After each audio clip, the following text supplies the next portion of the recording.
米芝蓮認證秋葉原排長龍，神級炸豬黃金香蕉蝦。今次列介紹間位秋葉原車站一出行5分鐘左右，落緊雨都排晒隊，食炸豬扒。記住呢間嘢只收現金，大概等咗10分鐘左右。Go 啊！呢間嘢都有成50年歷史，冇寫定食嗰啲係單品加700 yen 先有 set。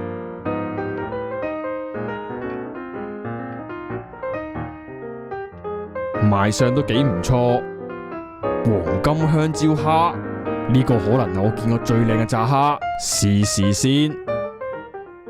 隻蝦勁彈牙，個皮勁脆，推薦啊！日本小姐姐試食，又食到兩眼發光啊！